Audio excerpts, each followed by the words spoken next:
Hi friends. What a strange book we have here. The Place of the Lion by Charles Williams. Hopefully in these little videos in which I just take us through the text a bit, you can begin to make sense of why the book might be worth thinking about and puzzling over, despite its obvious obscurity. All right, stay tuned. All right, let's talk a little bit about Chapter 1. Here we're introduced to the main character, Anthony Durant, and his good friend, Quentin Sabat.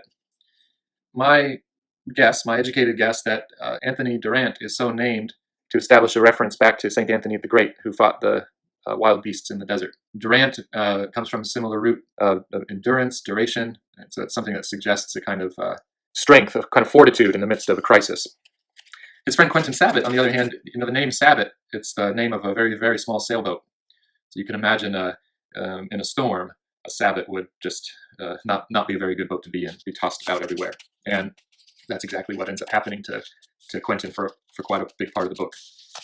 They're walking along the country road talking about intellectual matters, and they meet a group of townspeople who are hunting a lioness, which has apparently escaped from the zoo. And they tell the two men that they really shouldn't be outside.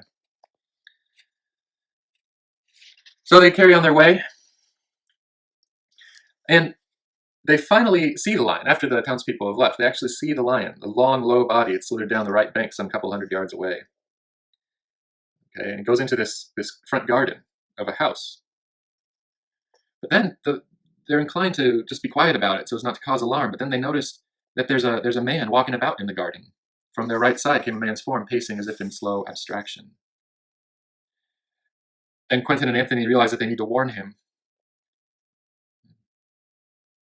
But then something extremely strange happens. At that moment, a shout not very far away broke the silence, and at once the garden was disturbed by violent movement. The lioness, as if startled, made one leap over the gate, and her flying form seemed to collide with the man just as he also began to take another rhythmical step. Forms and shadows twisted and mingled for 2 or 3 seconds in the middle of the garden. A tearing human cry began and ceased as if choked into silence. A snarl broke out and died swiftly into similar stillness, and as if in answer to both sounds there came the roar of a lion. Not very loud, but as if subdued by distance rather than by mildness. With that roar the shadows settled, the garden became clear. Anthony and Quentin saw before them the form of a man lying on the ground, and standing over him the shape of a full-grown and tremendous lion. And then the paragraph ends, of the lioness there was no sign. So it looks like someone from outside the garden shouted. Maybe they had seen the lion too and were trying to get help or something like that. But that shout sets off this strange sequence in which the lioness jumps, hits the man, seems to be kind of standing over the man, and you would think to maul him to death or kill him or something. But instead, the lioness somehow disappears and is somehow replaced by or is transformed into a lion. And Quentin and Anthony are completely shocked about this. They can't really believe their eyes. They don't know what happened. They're just extremely confused, and so are we. Now, one thing that we should comment on here is this guy, Mr. Barringer. We learn later on that he is a kind of a local intellectual / spiritual guide, and he has this reading group. People from the town come and they listen to him give lectures in his house. So he's this local contemplative, mystic, intellectual guy who spends his time contemplating, and he has fallen into some sort of coma or trance. They're not sure. They can't move him, and they finally get him into his bed, and they are completely confused about what is going on. So now let's say something about Chapter 2, the Edola and the Angeli. The name of the chapter comes from the title of this talk that another main character, Damaris Teague, I think. I'm not totally sure how to pronounce her name. But in any case, Damaris is going to give this talk to the little local literary society that Mr. Barringer normally leads. And the title of her talk is The Edola and the Angeli. The name, the title, translated, means the ideas and the angels. And the ostensible thesis of this talk that she's planning to give is that the angels of Christian theology and mythology are kind of personified identifications of the Platonic forms or ideas. And the title's ironic because, of course, Williams basically thinks that. And the book is, the whole conceit of the book is that this is indeed the case. And these powers are descending to Earth and wreaking havoc due to the negligence of humankind. And yet Damaris, of course, at this stage in her development, she cares nothing about any of that spooky stuff. She's not interested in philosophy or theology or religion as something that she herself lives and draws meaning from, but solely as her work. And as to her work, she is an academic. She's writing a doctoral thesis on a medieval philosopher named Peter Abelard and his treatment of the ideas in the mind of God. We learn about her that she is highly ambitious, work-focused. She's interested in networking a lot. She is at first strongly disinclined to accept this invitation to give a talk to this society, but when she realizes that one of the organizers, Mrs. Rockbottom, has some influential London connections that might assist her career, she decides she'll do it so that she can gain favor with her. She's engaged in petty politicking. So there's a deep irony, a sad irony, in Damaris's attitude here. On the one hand, the subject of her academic studies are as sublime as they get, ideas in the mind of God.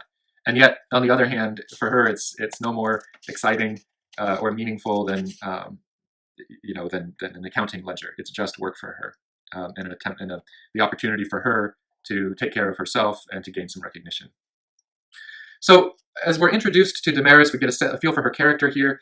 We also learn that she and Anthony are sort of a thing. Anthony seems to be a lot more into her than she is into him, though I think the understanding is that they have a pretty serious relationship. Like it's sort of a matter of when they'll get married, not if. But Damaris is so wrapped up in her work and her own career that she's not very eager to do that. And they have this kind of teasing, lightly quarrelsome kind of back and forth, this banter, where Anthony's trying to draw her out of her work, provokes her a little bit with some saucy language, that what she needs very badly is a good Saracen invasion within the next fortnight, that sort of thing. It can sometimes sound a little chauvinistic to me. I think that there's some good indication that it's not supposed to be, that it's more like lovers banter or teasing. But some of it rubs me the wrong way, and I wouldn't be surprised if it rubs you the wrong way too. But we'll talk about that more as we go on. Now, that's really the main thing here. The purpose of this chapter is to get us a feel for Damaris, what sort of person she is, to introduce that she's in a relationship with Anthony.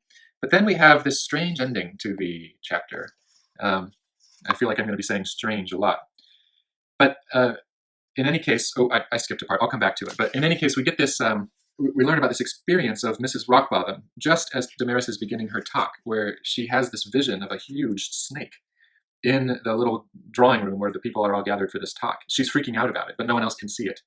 It's not, we know from later on, it's not merely a hallucination. Now, I want to back up to the part that I skipped, which is that in the course of learning, getting introduced to Damaris, we are introduced to her father, Mr. Teague, and we learn that he is a huge fan of butterflies. He just loves butterflies. And at dinner that night, Damaris still was with her father at home. At dinner that night, they're talking, and he's just going on and on and on about what a great day for butterflies it was. But that he had this strange experience, that one great one on the oak on the top of the hill just vanished as he moved.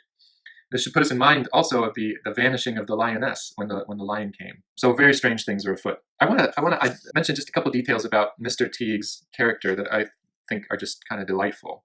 He takes pleasure in simple things.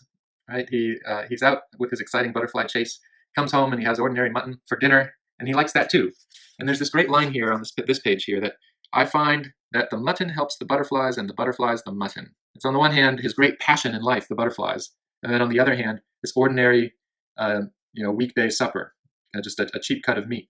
And by taking pleasure both in the height of the butterfly hobby and the ordinary depth of the plain meal, Mr. Teague has a very contented sort of life. And we'll find, of course, that his desires are transformed over the course of the novel, but kind of a likable, cute old man here. All right, so I'll end this now. This talk's getting a little too long. So that's chapter 2. Okay, now let's talk about chapter 3, the coming of the butterflies. So the chapter begins with some more banter between Anthony and Damaris. What a paragraph here at the bottom. "Dearest, I don't like you a bit," Anthony interrupted again. "I think you're a very detestable, selfish pig and prig, but I'm often wildly in love with you, and so I see you're not. But I'm sure your only chance of salvation is to marry me." So that takes some boldness to say, and it takes some boldness to say. I want to point out here something really interesting. I mean, it's kind of offensive. He's identifying her faults and telling her about them, or what he often thinks are her faults. But what he says is that his love for her helps him see that she's not really those things. She often acts like it. We've already got that sense from her. She's not a very likable person at this point. She is, in fact, selfish. Maybe not detestable, but she's a selfish pig. But and she acts like that, I mean. But what Anthony is able to see with the eyes of love is that she's not really those things. So on the one hand, he's a smart guy. He's socially aware. He can identify her shortcomings. But he's also a deep lover. And as a deep lover, he's able to see the good in her. And he really does believe deep down that they're a good pair. In fact, so good a pair that the only way that she'll be happy in life, that she'll have salvation from, say, a miserable life, maybe more is implied, but, is to marry Anthony. Quite a paragraph there. Something that I've reflected on quite a bit, the way that the eyes of love help us to have clear sight. But speaking of sight, the other thing in this chapter to point out is the main event of the chapter, which is the coming of the butterfly. And I say that because like the transformation or replacement of the lioness into the lion, here in this chapter, we have a transformation or replacement of thousands and thousands of little butterflies into one enormous butterfly. Anthony is talking with Damaris' father, and they're having this conversation, this sort of, for Mr. Teague, a kind of lament about the fading of the natural world as civilization and technology advance and destroy it. And Anthony doesn't seem to be too concerned about it, but obviously Mr. Teague is. And he's sad about it. He said it might be that this will happen, the natural world retreat and so on. It may be that man will have other enemies and other joys, better perhaps, but the older ones were very lovely. And that's when, right then, as he ends his defense and lament for the beauty of the natural world, that's when he's given this vision of all the butterflies. A terrific, colossal butterfly looked as if it were 2 feet or more across from wingtip to wingtip. Lovely and self-sufficient it was, and so on. Now look, this I think is really important right here. Mr. Teague, this lover of butterflies, this little man was pressed against the gate, his mouth slightly open, his eyes full of plenary adoration, his whole being concentrated on the perfect symbol of his daily concern. Anthony saw that it was no good speaking to him. The perfect symbol of his daily concern. We might think that it's cute or maybe even a little bit silly to devote one's life to butterflies the way that Mr. Teague has done, but ignore that part of it just for right now. Focus on this fact that this is what he has given his life to, these butterflies. It has been his daily concentration. When he sees the butterfly, he's filled with a sense of plenary adoration. Okay. Now, as we go through the book, we see that different characters are visited by or come under the influence of that form with which they most identify, that form which is, for them, their perfect symbol of their daily concern. Now, this experience of Mr. Teague here is the first indication we get that this descent of the forms will be suited or tailored to the daily concerns or the loves of the various people in the town. And it's this theme of the book that inspires my question, which I've asked in one of the announcements already. What forms will your loves call forth? Okay, now a little bit about Chapter 4, the two camps. The two camps, it has a double meaning here. On the one hand, it's the name of the literary journal that Anthony and Quentin edit. Then on the other hand, it's the two camps, or the two poles that Anthony and Quentin represent as rather opposed ways of responding to the crisis here of this descent of the forms, which is still completely bizarre to them. So here they're back at their apartment and in London, and they're talking about what's been happening. And Quentin is obviously really agitated. He's terrified, and he says in this sort of gloomy way that he's always been afraid, he said bitterly, at school and at the office and everywhere. And I suppose this damned thing has got me in the same way somehow. And later, a few lines down, it's after me. So not only is he reacting in fear at the strange sight that they had of the transformation of the lioness into the lion, but now even that they're away from it, he has this sense that it's after him, that he's being chased or something like that. So he is in a bad way. As they're talking about this, Mr. Foster comes in, and he wants to talk to them about what's been going on. And he expresses his belief that when Mrs. Rockbottom saw the snake, that he thinks that she really did see a snake, just as Mr. Teague saw the butterflies this afternoon. Now, given the connection to the butterfly experience of Mr. Teague, it's easy to find it plausible that Mrs. Rockbottom really did see the snake. But if she saw the snake just as, or as much as, Mr. Teague saw the butterflies, then we're probably also justified in thinking that the snake has something to do with Mrs. Rockbottom's daily concerns, her loves. The snake is the form her love calls forth. Now, Foster has this strange kind of ferociousness in trying to convince them that these things really are going on. And he seems to gravitate toward what is, in some sense, the correct view, that these appearances are something like the descent of these intelligible principles, the Platonic ideas, the forms themselves. And he gets that, but he's not interested in that phenomenon in the way that Mr. Teague is, certainly not in the way that Anthony is interested in it. He seems to be interested in this phenomenon primarily as a coming of a great power.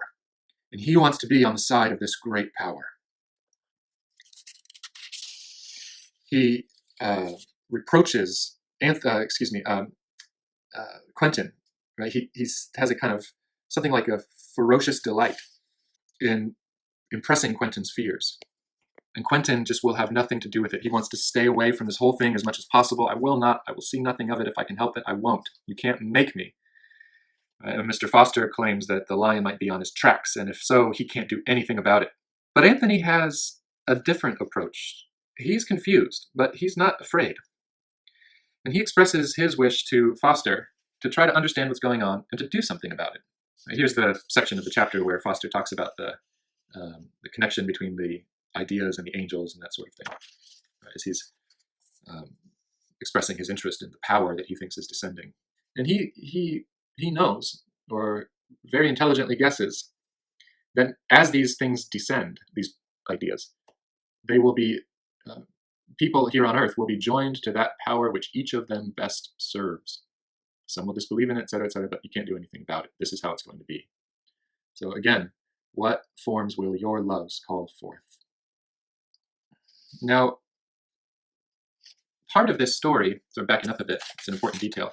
Part of this story is that this philosophical view that Foster expresses here, that these intelligible principles, these ideas, they are responsible for making the animals. So the actual beasts here on earth are like little copies of these great ideas.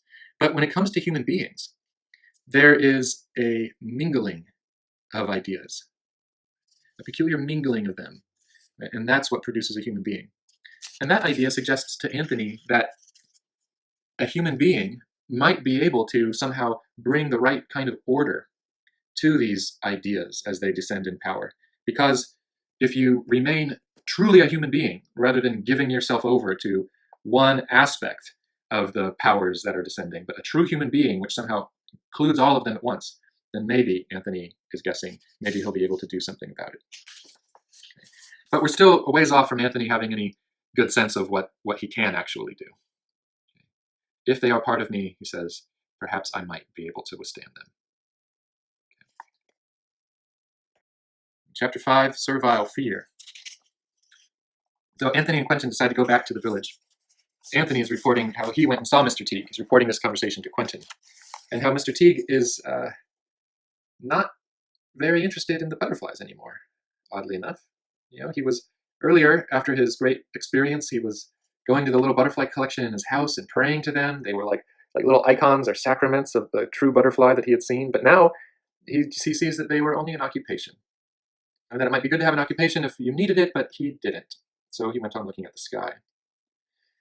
Now, I think part of what's going on here, I've written assent in the margin. I think part of what's going on is that Charles Williams is trying to give us an idea that as a true lover of butterflies, what Mr. Teague really loved was something beyond the butterflies themselves. The butterflies were, so to speak, his gateway into this ascent to the beautiful, to the good itself.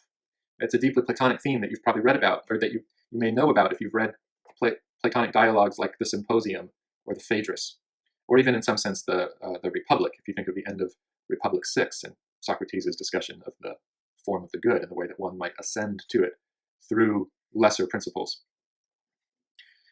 Okay. But he's given up butterflies. He's on to bigger and better things, we might think. Okay. So Quentin and Anthony are on their way, and the big thing that happens here is that they see the lion again. It approaches them. and they don't know what to do. But Quentin freaks out, and he grabs Anthony's gun. He tries to shoot at the lion. It doesn't work. But Anthony has this experience that however dangerous the lion is, fighting it is useless and just not the right thing to do. And so he resolves that he won't. Quentin's descent into madness reminds me a little bit of the experience of Weston in Paralandra when he talks about the crust and things seeming okay on the surface, but underneath it's all madness. Basically, they've seen the earth moving, shaking. I think it's supposed to be the snake going through it, and Quentin is freaking out. I think that this is the first indication that Anthony will come under the influence of the eagle, who represents philosophical speculation, going back to our ascent language, going soaring up high, but also balance. And it's that balance that is the most pervasive description used about the eagle and Anthony's eagle-like behaviors as the novel goes on and he's called into action. When he sees this lion and thinks that it might kill him, he goes into eagle mode, essentially, and it's as though he were soaring up in the air and fighting a sort of strange beast. 51, it's probably a premonition of the pterodactyl that eventually visits Damaris. Okay, but when he gets back from this, who knows if he was literally up in the air or if it was just a kind of vision, but he was unharmed by the lion. And when he comes out of this state, Quentin is gone. Quentin is gone. He has run away in servile fear from the lion. So whereas Anthony is doing all he can to keep a clear mind and to become the sort of person who can do something about this crisis going on, Quentin has panicked and he's basically lost his mind at this point. This 6th chapter, Meditation of Mr. Anthony Durant, is maybe my personal favorite, not because of its sublimity or anything like that, but I love so much the way that Anthony, in the middle of this crisis that he's experiencing with his best friend missing in panic, losing his mind, with all of these incredibly strange things going on, with his girlfriend / fiance being puzzled by his behavior and not amenable to his request that they have a closer relationship and get married and so on. He sits down and he says, okay, I need to think this through. What this is doing a few different things. I mean, this is, we get a sense of Anthony's plan of attack for the rest of the story. Of course, it doesn't all work out exactly according to plan, but we see him trying to respond appropriately. But we see more important than that, we see him responding in a rational way. And in a way that shows that Anthony is a master of himself. He has the power of concentration, the power of mind to direct his thoughts as he wants to, rather than just have a bunch of random thoughts floating around in his head, assaulting him here and there. He can use the power of his intellect to reason carefully about the thing to be done.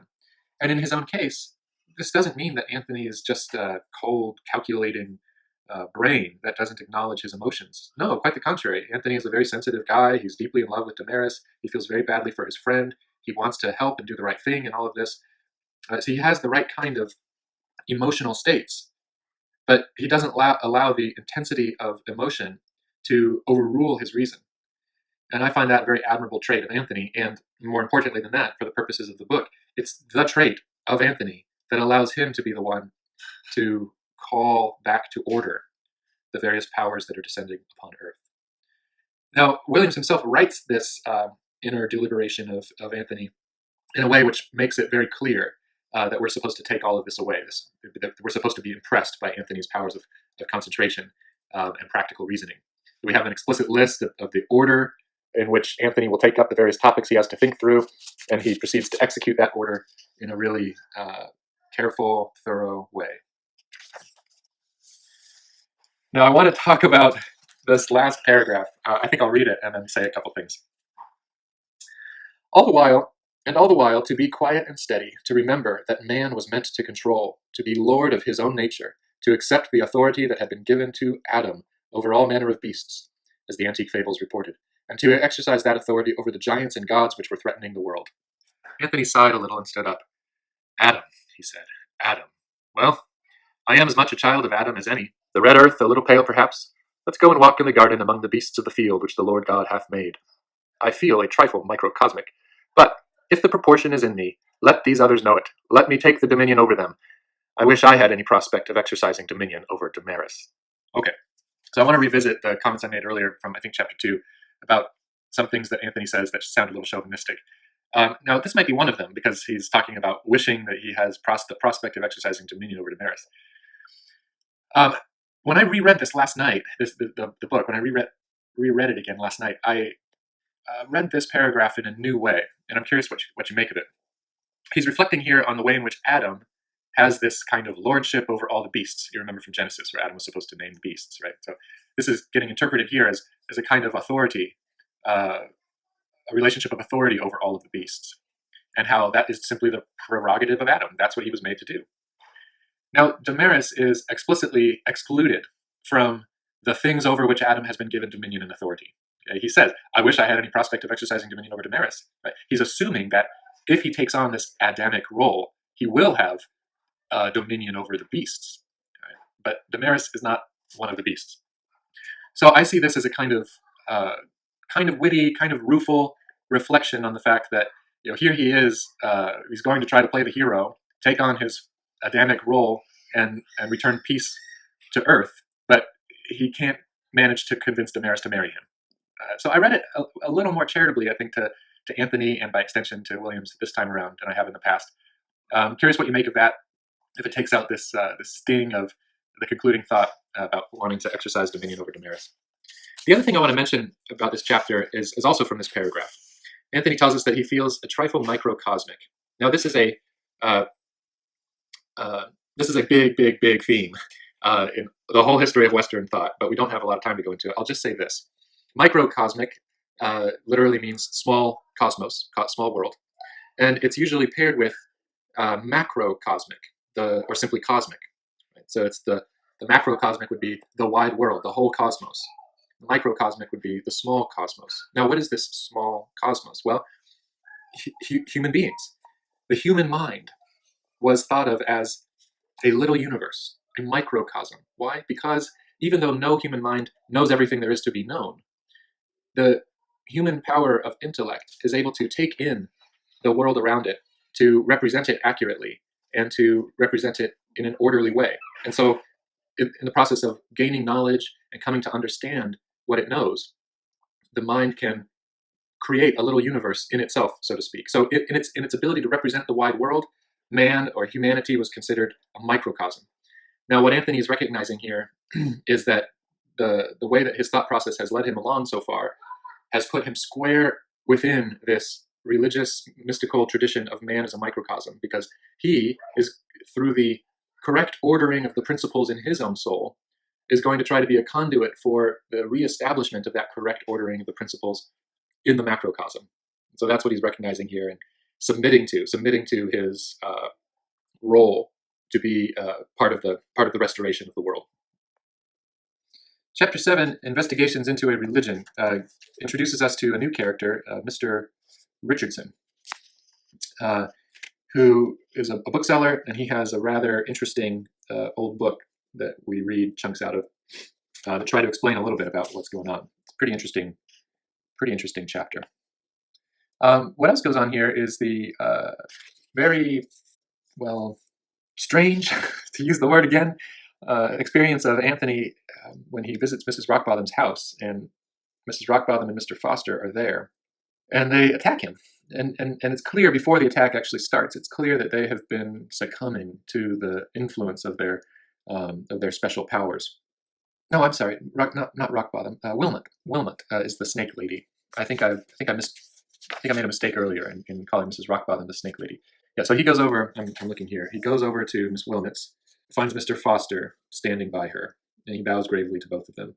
Now, at this point, he doesn't particularly like this pair, but he's not thinking of them yet as serious enemies or anything like that. He's still on a fact-finding mission. He's trying to learn more. So they started this conversation, and one thing that Williams does as an author, he makes it clear by the body language of each of these two how they're succumbing to their respective powers. Even the way they talk, sometimes there's kind of hiss as Miss Wilmot speaks, that sort of thing. Notice that at the bottom of 63 here, they actually begin to speak in the name of the principles themselves. Right? Wilmot says, if they, that is the principles, if they are in you, how will you do it? She asked, moving her head a little. Think about it's a snake, the motion of a snake. Will you set yourself against yourself? For without us, you could not be. And if you struggle against us, what shall triumph? Okay, so she's taking on that the persona of the principles there. She's losing herself. Contrast that loss of self-identity that Wilmot is experiencing with Anthony's self-mastery, as he realizes that what he needs to do is gain control of himself in the midst of all of this. And in that self-mastery, he becomes more truly himself and able to master the principles, whereas Wilmot and Foster, as they submit only to one of the principles, one aspect, and reject that inner harmony or proportion that ought to be in a human being, they lose themselves. Okay.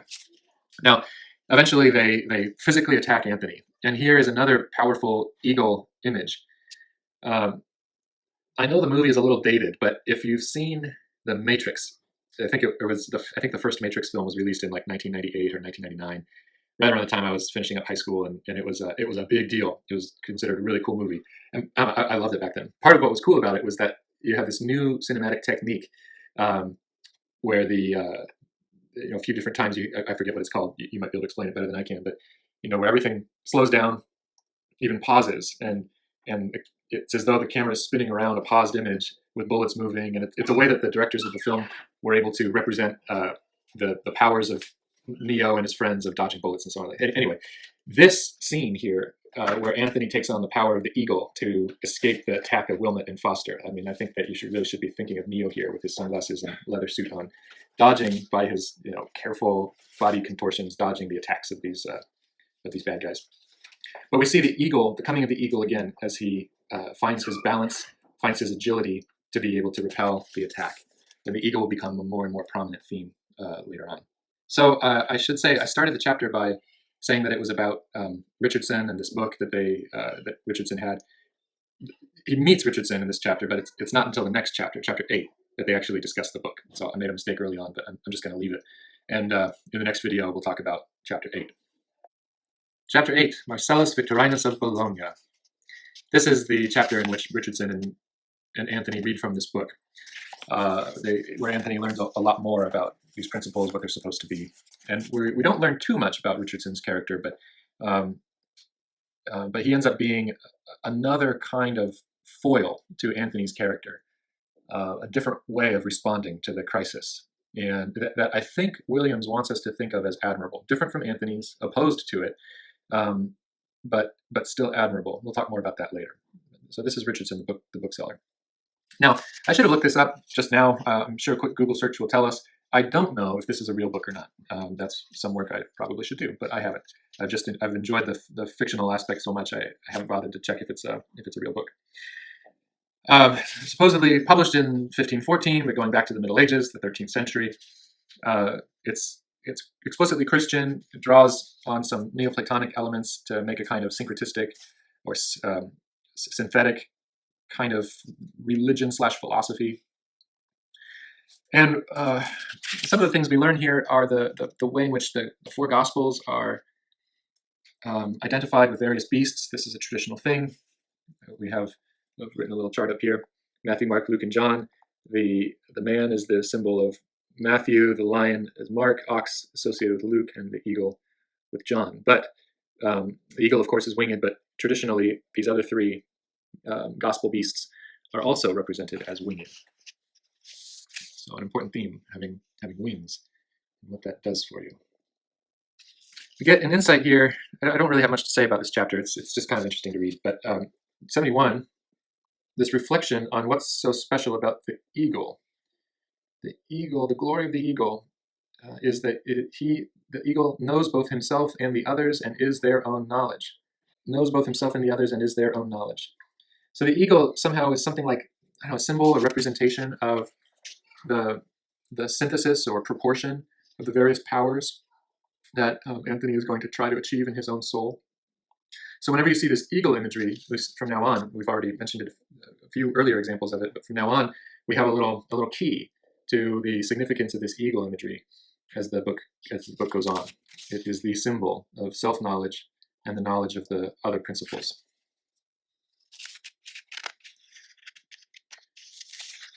I think that's probably all we need to say about this chapter. Chapter 9, Fugitive. Here we see the low point of Quentin's Sabbath, but also the low point of Damaris herself. She's engaged in her studies. She doesn't take really any deep joy in it, but she's devoted to it nevertheless. She goes on a walk and she finds Quentin. And she sees Quentin in this horrible state, clothes torn, panic on his face, is all dirty. But she's not filled with pity for him, no compassion. Imagine her being subjected to this sort of thing. It's like she's personally offended that he would appear to her in such a state. So she's not willing to help him. I don't think that he's helpable in any case right now, but she doesn't know that. She just doesn't really give much of an attempt to help him. He ends up dragging her down to this ditch that he's staying in. It's horrible for both of them. It's a nightmare, as it says. She manages to escape. She just wants someone to help. And she sees, for just a flash right now, she leaned against this fence or bar to recover herself. Far off in the sky, she saw a winged shape. A bird of sorts, very large it must be, she thought indolently, to be visible so high as it seemed, and seemed huge even to her, but it flew off, or she lost sight of it, and with a deep breath or two she pulled and settled her clothing into order and crossed the road.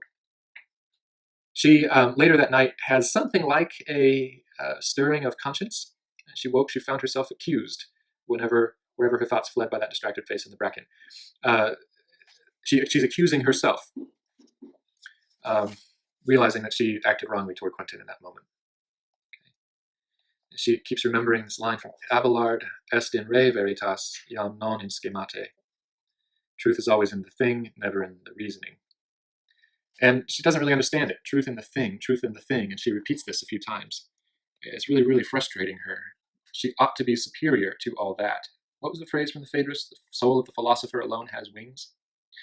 Now, what's ironic about this is that she's understanding the wings of the philosopher in a kind of snobbish way. Right? The wings of the philosopher help you rise above the concerns of ordinary people.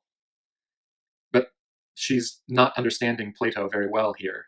And she's definitely not understanding what the kind of transformation that Anthony himself is undergoing, where by becoming identified with the eagle, Anthony is doing the flying ascent of the philosopher while simultaneously helping the people he loves. But she doesn't understand that yet. So then she talks to Anthony again, kind of rather frustrated with everything that's going on. To her credit, she confesses to Anthony how she treated Quentin. Anthony is hurt, but understands how scary it was for her and is trying to be there for her in the midst of this very traumatic experience that she had.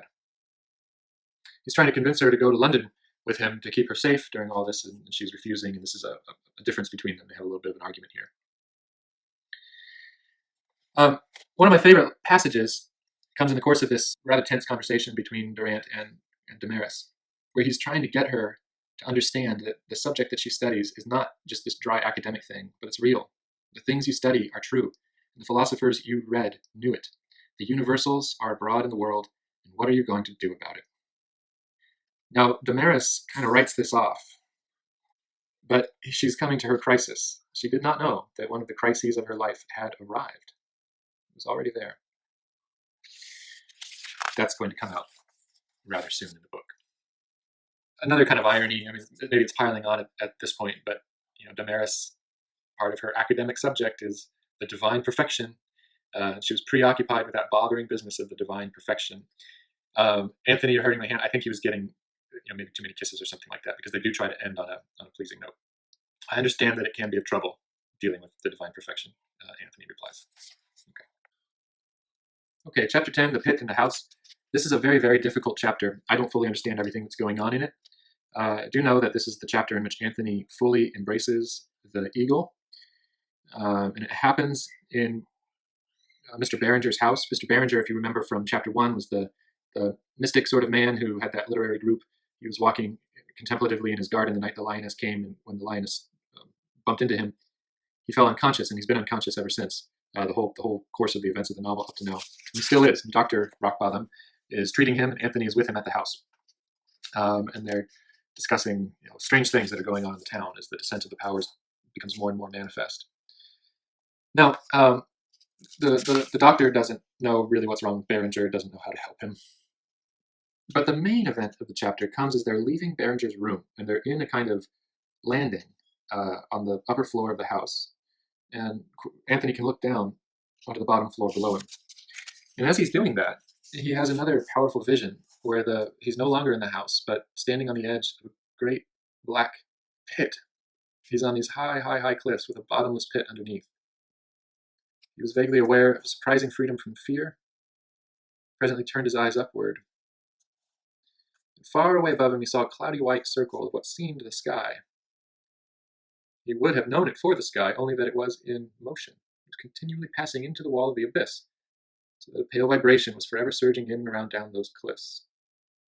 He's in the cliff. When he's in his pit, when he looks down, it's all black. When he looks up, he sees this white thing that seems to be slowly descending. He starts feeling this force blowing him around and outwards, forcing him as it grew stronger toward the brink of the ledge.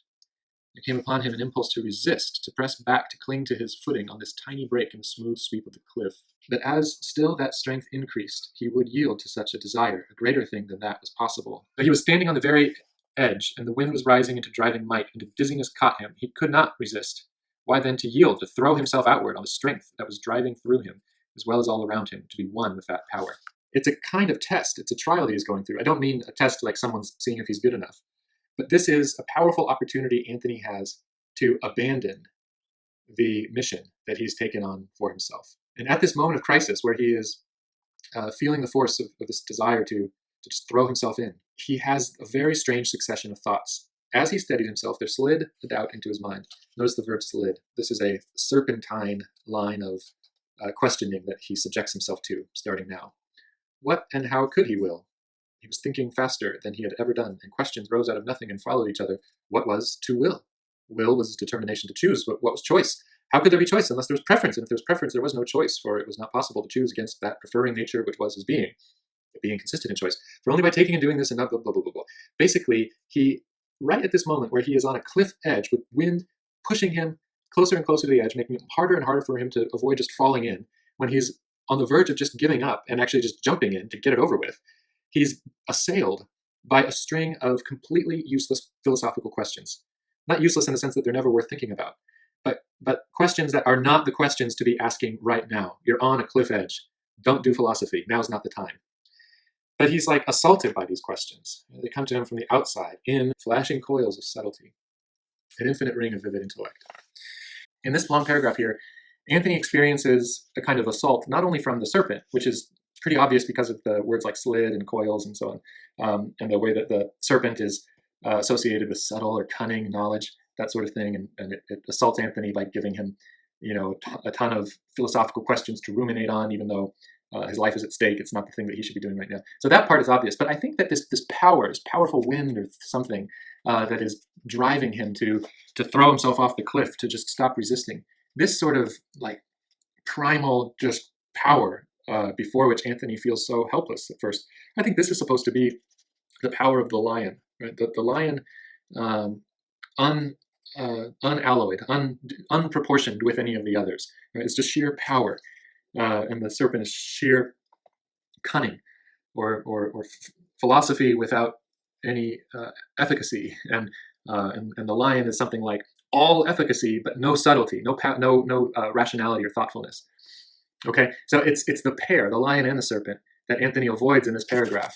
He's able to come back to himself by this violent act of will, and it's then that he's visited by the eagle, and he has a really profound experience of intense self-knowledge, in which he's made to feel guilty for the wrong things that he's done, but he wants to look at himself the way that he really is, to really know himself, despite the embarrassing, shameful things that he finds there, in addition to lots of other good things too.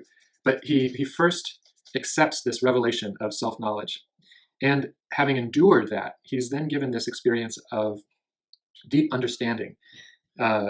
He says he felt the flickers of prophecy pass through him of the knowledge of things that were to be. Patterned upon the darkness, he saw the forms, the strength of the lion, the subtlety of the crowned serpent, the loveliness of the butterfly, the swiftness of the horse, and other shapes whose meaning he did not understand. They were there only as he passed, hints and expressions of lasting things, but not by such mortal types did the divine ones exist in their own blessedness. He knew and submitted. This world was not yet open to him, nor was his service upon earth completed.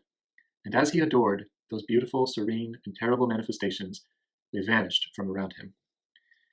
Right. So by waiting for the eagle, Anthony achieves self-knowledge and also the knowledge of the other principles. Just like in Marcellus Victorinus's book, the eagle is the one who understands itself and the other principles as well. And that's the gift that Anthony has received here. He starts seeing little flickers of flame all around. He receives that wisdom which knew the rest and itself also. Wisdom, maybe a reference here to the fact that the Gospel of John is represented by the eagle, and John, more than any of the other Gospels, emphasizes that Christ is the Logos, the reason, the rationality, the wisdom of God. His friend Richardson comments on how bright his eyes are, which is probably a reference to the character Glaucon in the Republic. Richardson confirms, acknowledges that Anthony really has had this profound experience. All right, so something strange happens at the end here. Anthony takes off running right around the time when horse and cart gets unsettled. The horse takes off running. Anthony catches up to it. He leaps on the horse and he goes galloping off into the evening, mounted on a white horse. A very archetypal image, right, of the knight, the triumphant man riding his horse. And this sets us up, of course, for the next chapter and what happens to Damaris in that chapter. Chapter 11, the conversion of Damaris Teague. As a scholar of medieval philosophy, I find this chapter, I really appreciate it because I've reflected on this chapter a lot over the years, and it's been a kind of reminder to always approach my scholarship in the right spirit, to realize that these are that these ideas are worth taking seriously as a living philosophy. It doesn't mean that they've been right or anything like that, or that we ought to just submit to what they said, but that the things that these old, ancient, and medieval philosophers and theologians were getting on about are really topics and questions that are worth taking seriously, and we ought to engage them on their own terms, not just to study these things as antiquities, but to study them as philosophies, as theologies, and assess them in that way. So Damaris is once again caught up in her work. She has this horrible stench comes to her again. And this is the beginning of her strange vision, this thing outside her window. It gets closer and closer, and she realizes it's basically like a pterodactyl, a dinosaur-like skeletal bird thing. It makes her unconscious of her work for the first time for years, even though she's in utter terror right now. One quick benefit of this terrifying vision is that she's able to forget about her work for a second. She's scared of this vision. She needs help. She wants some human companionship. She thinks of Anthony, but he's not around. She goes to her father, and he just stares at her. He's like, "Well, yes, I was afraid you might get hurt." It's in this absent-minded way. He's completely not there for her. And it even says that he pushed her away. As he pushed her, she loosed hold. So she's now alone again, terrified. Her father has just rejected her and is acting strangely. And then she sees a figure coming toward her. A figure, for the person she's thought more about besides herself than any other. Abelard himself. At first, the vision of Abelard is of a handsome young man. But then, a few seconds later, his face had changed. Now it was like a vile corpse, and yet still it was uttering things. It croaked at her in answer to her own croakings. Strange and meaningless words. Individualiter, essentialiter, categoricorum, differentia substantialis, croak, croak, croak. These are technical terms of medieval philosophy, not the croak, croak, croak, croak part. But I love what Williams does here by using the jargon of medieval philosophy as the gibberish of Abelard the corpse, as Damaris is being gifted this vision of what her work is really amounting to. It's just dead stuff, because she doesn't approach it as anything that's living, as anything that should matter to her own life, other than as an instrument of professional advancement. It doesn't mean that these Latin terms that are used here are themselves completely useless. I think it's supposed to mean that in the way that she herself has approached her work, these are meaningless terms. They're no better than gibberish. She falls, something touched her face, something swept her arm, her brain was dazed, her mouth was panting horribly from it, wrenched by a physical power from a physical consciousness. There came one last and feeble and continuous effort to call Anthony. She was saying this Anthony over and over and over again. And then she heard her name, and heard the galloping of a horse. And here Anthony bursts in, rescues the fair maiden, and rides away with her into the summer sunset. So a very picturesque, even cliched sort of rescue. A rescue from what? This vision of the corpse, Abelard. Could it have harmed her? Was it the one touching her face? Was it the one sweeping her arm? Something enveloped and weighed against her heart? What could it have done to her? It's hard to know. What power was she becoming at one with in this moment? I don't really know. The pterodactyl, I guess its skeletal frame suggests death. Is there a power of death here? I really don't know how this is supposed to work into the whole discussion of these ideas or intelligible principles. But if we go back to this question that I asked you to be thinking about throughout this book, what form will my loves call forth? Here we see the answer to that question for Damaris. She has no loves, and so it's only a corpse. It's only a corpse. The corpse of her academic subject of study is the only thing that comes to her, or is the main thing that comes to her as she falls under the influence of the powers. But Anthony rescues her. Now, I think it's crucially important here that she asks for the rescue. It's not that he comes, stumbling in to rescue her against her will. He can't even come until she calls him. Is it that she needs to be rescued by a man? I don't know. I don't know that that's it. I mean, I think you could read it that way. But I think a different way to read it is that she, in this moment of crisis, where she has a vision of what her whole life has amounted to, a croaking corpse who's spouting academic jargon, she sees that, recoils from it, and turns her heart toward another person in sincerity. And it's that reaching out of herself that provides the means for her rescue. Now, does that mean she saves herself here? Well, no, she couldn't have done it on her own. But her own willing had an important part to play here. All right, so now they're deeply in love, as you might expect.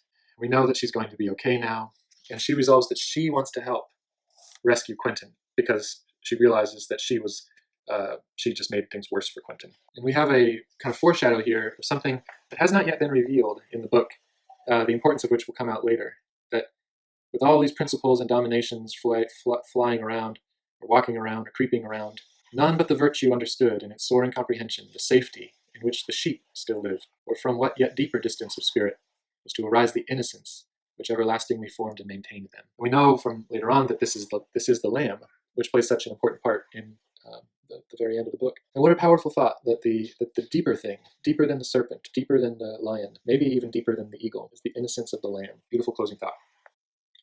Chapter 12, The Triumph of the Angelicals. Here we have Richardson's big test, where he's challenged by Miss Wilmot and comes out triumphant, and Miss Wilmot definitely does not. We have this comment here that as Richardson is watching Anthony ride off into the night on this white horse, his own spirit desired a further end. We don't really know what that is yet, but he longed to approach that other end with the speed of the racing herd. He subdued himself harshly. Visions and auditions, that is hearing things, not like trying out for a play, had nothing to do with the final surrender, which was for him a thing to be achieved wholly in itself. A lonely life, it says, had but emphasized, as the exterior life will, the interior method which he pursued.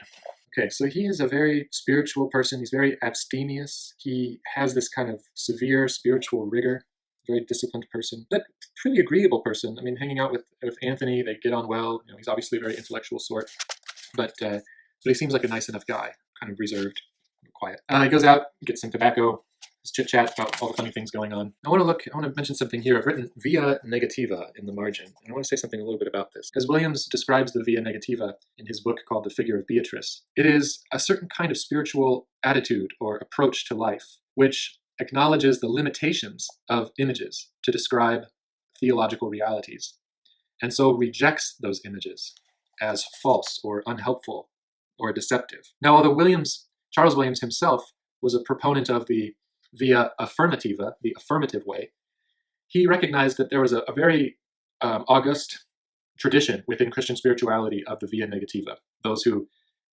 deny images for the sake of trying to have a more accurate insight into the true nature of God, not confusing God with any creaturely thing. By contrast, the via affirmativa would be the kind of spiritual outlook or attitude which sees in creatures helpful images of theological realities. They assist us as we move up, so to speak. And I think a great example of this in the book here, well, there are lots of them, but think about Teague and his butterflies. And these butterflies for him became little doorways into the deep, deep spiritual realm. He ascended through them. Eventually, he did reject them, yes, but in the sense that he had moved past them.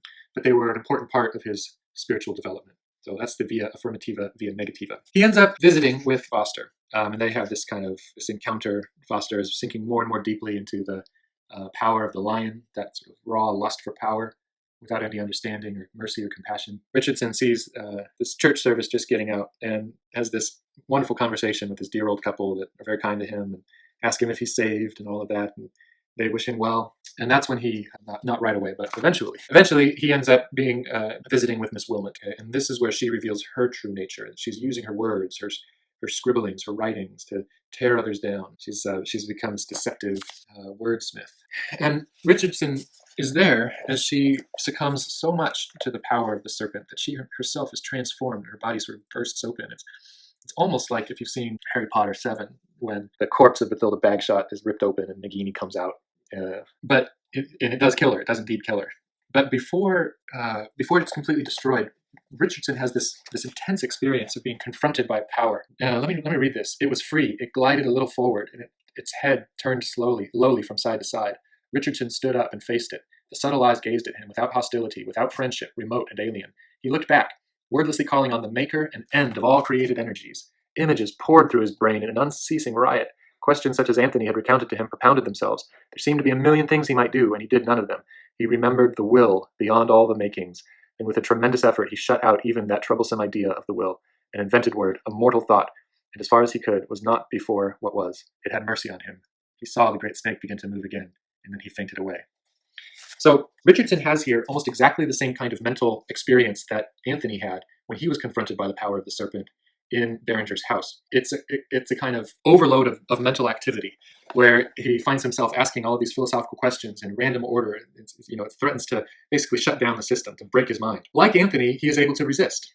But he resists in a very different way. Anthony ultimately resists by embracing the eagle, the one who knows itself and knows all the others as they really are.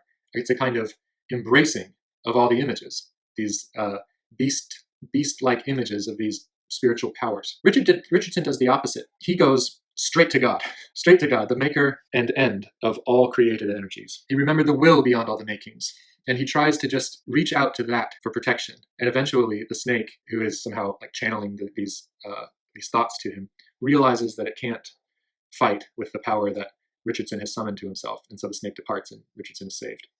So notice that contrast. Richardson is rejecting the images and trying to just go straight to God, whereas Anthony was going through the eagle, through a kind of embrace of images. So there again, I think we can see this outplaying of the via negativa in Richardson's case and the via affirmativa in Anthony's case. Okay, I don't want to spend too long on chapter 13, the burning house, because a lot of the main themes that emerge here we talked about last time with the via affirmativa and the via negativa. The main thing that happens here is that Barringer's house becomes a great column of intense fire, and none of the firemen can put it out. Why fire? Well, I don't know. It's destructive, it's purifying. In the case of Barringer himself, we never actually meet him or hear anything he says, but he's supposed to have some kind of spiritual power or have had such a profound spiritual experience that it somehow disrupts the order of things. His house becomes the conduit through which these powers, as they are brought into order by Anthony, leave the world by uniting themselves to this purifying fire. All right, we have, at the beginning of the chapter here, we have some more inner monologue of Anthony Durant, reflecting on his problem, his Quentin problem, and so on. His thought is going out to Quentin, really feels for him. What's interesting here, we'll see this in the next chapter, Anthony resolves to go back to their apartment and engage in a kind of like prayerful vigil on Quentin's behalf. And that's what they're going to do in the next chapter. But Richardson calls him. They were both, in very different ways, too far practiced in self-discipline and intellectual control, not to be content in any crisis. So we're supposed to understand these two guys as, in some sense, spiritual masters. They really have mastered themselves, they're disciplined, and so they aren't panicking as everyone else does. The next moment clearly invited each of them to a definite job, and each of them immediately responded. They shook hands and parted at the door of the hotel. Two young men separating pleasantly for the week's work. Two princely seekers after holiness, dividing to their lonely individual labors. But what those labors are end up being extremely different, and they correspond to how each embraces, respectively, the via negativa in the case of Richardson and the via affirmativa in the case of Anthony. Chapter 14, the hunting of Quentin. This is the chapter in which Damaris sets herself the task of trying to help Quentin. And I want to skip a little bit to where she actually finds him. What she finds is that Quentin Sabat is being chased by Foster. The lion is chasing the lamb. But there's also actually the lamb and actually the lion in the vicinity. She finds him. She's full of compassion for him, tears on her face for very distressive love. So she's definitely a changed person. She really feels for him. Foster, there's strength in and about the man. He's given himself over to the power. More animal than human. Willing to do all, but uncertain what to do, she watched, and then became aware of some other thing in her line of vision. It was the solitary lamb that was gently moving towards her, gently and slowly. She looked at it, and across the meadow there passed suddenly the shadow of the flying eagle, cast over her, and proceeding from her towards the lamb. All the innocence that sprang in her knew a greater innocence and harmlessness in it. It's a strange image. This moment of crisis for Quentin, he's being chased by Foster, who's sort of like a lion, and this lamb appears. Quentin is, in his crazy way, he's running in circles, and you're supposed to imagine kind of like a spiral pattern. The circles that he's running in are getting smaller and smaller as he runs. Damaris is calling his name as he's running. He broke inward across the meadow, and still the voice of Damaris sounded to guide him, though what she was to do when he came she did not know. So she's standing there, she's calling Quentin over to her, but Foster, with this like rage, is chasing Quentin.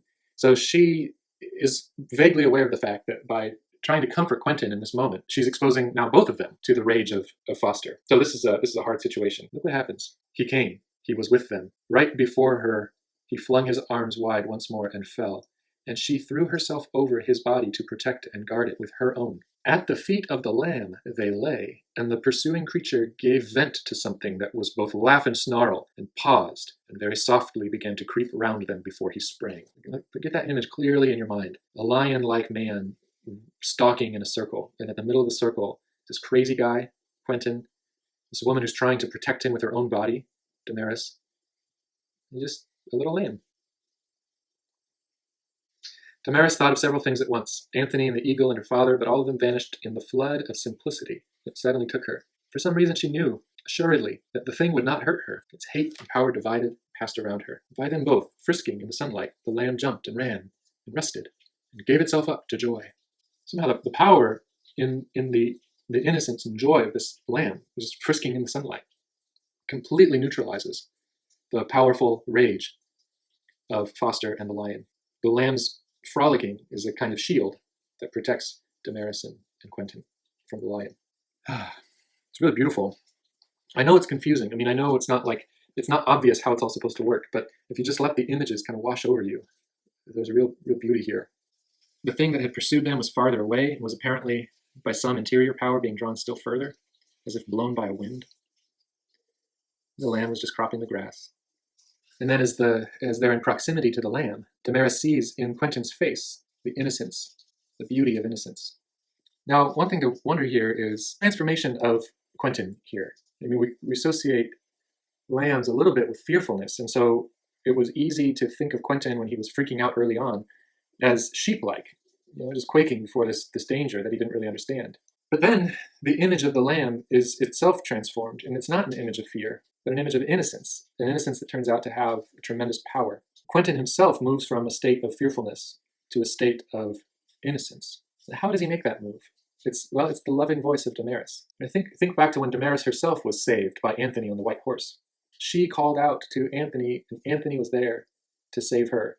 It was that movement of her will toward another that helped her savior to come in that moment.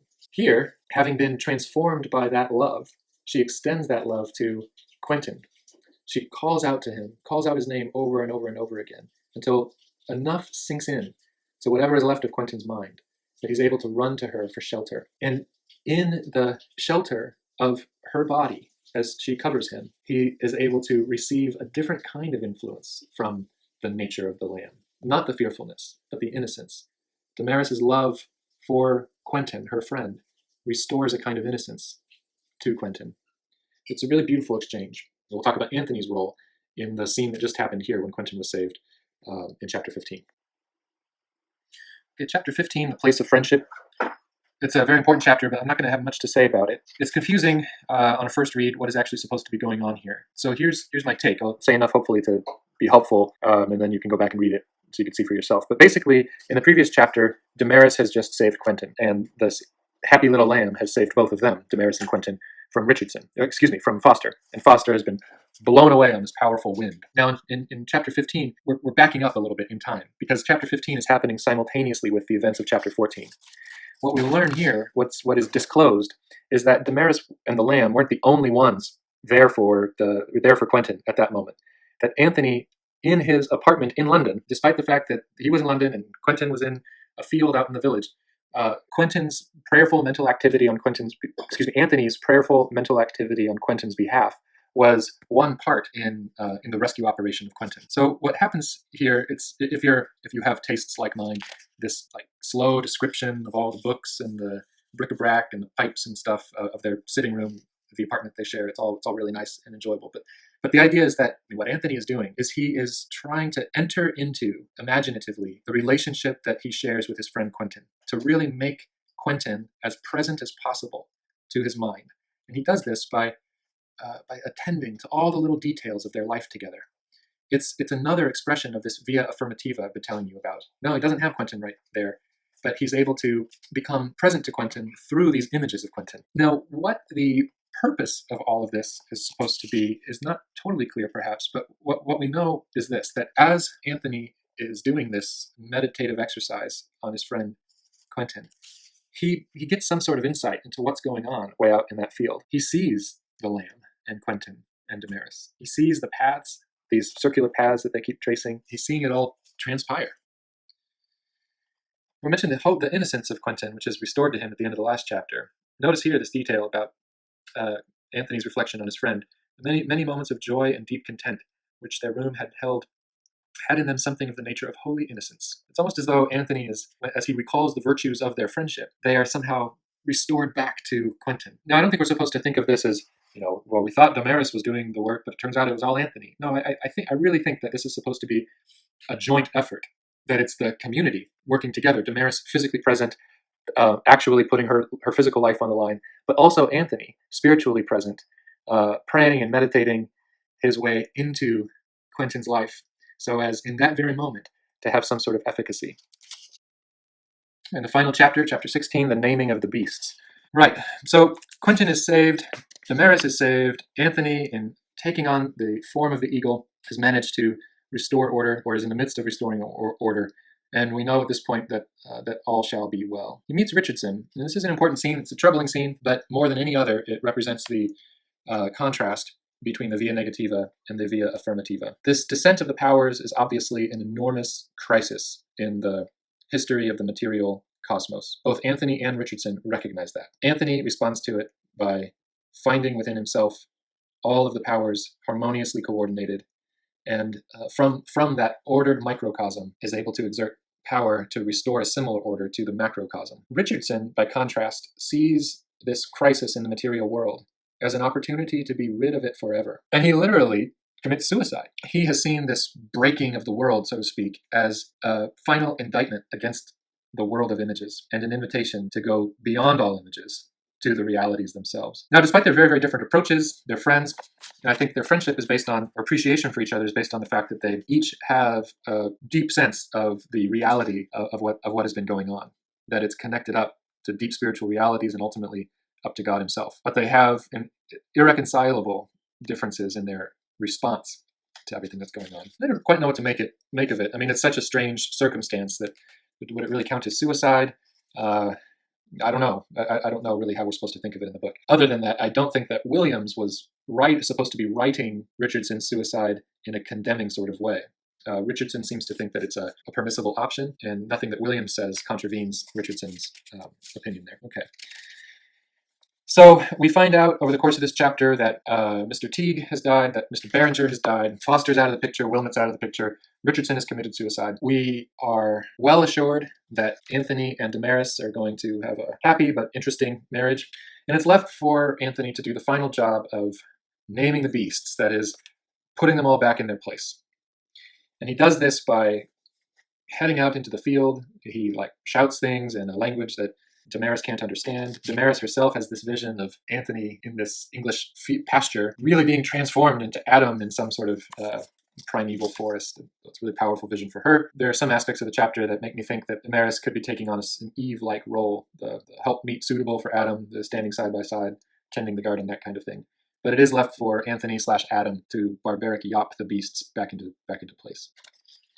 So in summing up, some of the big takeaways here are really to dwell on what was it about Anthony that made it possible for him to take on this important role at the crisis of world history. It was his rightly ordered soul, reason in the ascendancy. It was a sensitive heart that had the right kind of compassion, the urge to help people, but despite all the feels, or along with all the feels, a rational mind that could act well in difficult circumstances. And his taking on the form of the eagle is a kind of super added grace that gives him extra powers, power of naming, power of resisting. But these super added powers of the eagle are really just boosts of the same nature that Anthony himself had already been cultivating. Right? That's just the kind of person that he is, that he's trained himself to be, is training. It's not like Anthony was just born this way, or he happens to have this sort of personality, anything like that. No, it's in the exchanges between he and Richardson, it's made clear. They're both very disciplined people. This is something they've worked toward, not something they just happen to be. So there's that. The rightly ordered soul. Another thing to emphasize here on a similar note is that although these powers or ideas go beyond mere human appetites, they're not just allegories for different appetites, like snakes like revenge or something, or vindictiveness, and the lion is like rage or anger. No, they manifest themselves in human characters in those ways, but that's not what they are. Nevertheless, one of the, I think, enduring lessons of the book is this reflection on the need for a balanced soul. It's not as though Anthony had the eagle and not the lion or the serpent. No,